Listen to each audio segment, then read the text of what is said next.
More than 100 residents turned out for the community conversation organized by Council Vice President Sidney Katz.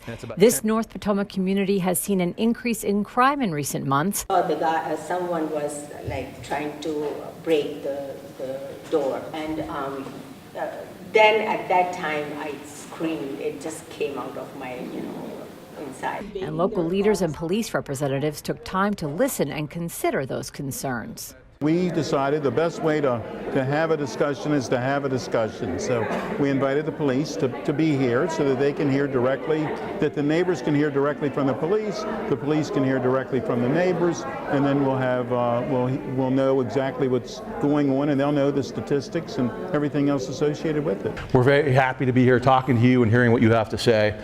And as I always say, we can't do our job unless we know how you expect us to police. We as a department do our job based on community input. And so whether it's reporting crime trends or dealing with information, most of the information we get comes from interaction with the public. So we can't do our job without knowing what the public expects, and we also can't do our job without the very, very valuable information we get from these meetings. And also it's a chance for us to give out information as well as to how you make it less likely to be victimized. If you see any suspicious vehicles, don't wait for someone to come knocking on your door. Call and say there's a vehicle that's suspicious in the neighborhood. It's been parked here. I haven't seen it before. The meeting reflected the county's vision for community policing, where police and the community work closely together in creative ways to solve the problems of crime and fear of crime. We also do it in schools. There's community policing. We have school resource officers, so a young person can meet a police officer not when there's a time of turmoil, but when there's not a time of turmoil. And that's tonight. We're going to have a police officer or more police officers actually talk directly to people and say, we hear you, we want to know exactly what you've heard, and then we can figure out what's the next best step. Lieutenant Davidov talked to the group about recent crime trends in the community. We believe they're actually watching certain neighborhoods and waiting for people to leave. Response time is about 8.5 minutes.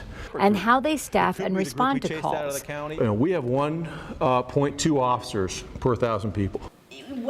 Former Delegate Aruna Miller says mutual trust between the police and the community is essential for effective policing. I think the fact that, Councilman Katz's office is here and, Lieutenant Davidoff is here, that alone speaks in volumes that they care, that the issues that matter to our community are important to them. We need to make certain that this does not happen again.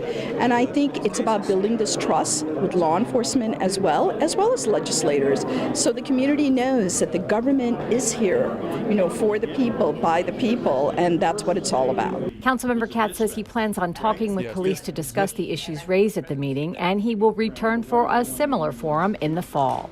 Reporting from North Potomac, I'm Susan Kenedy.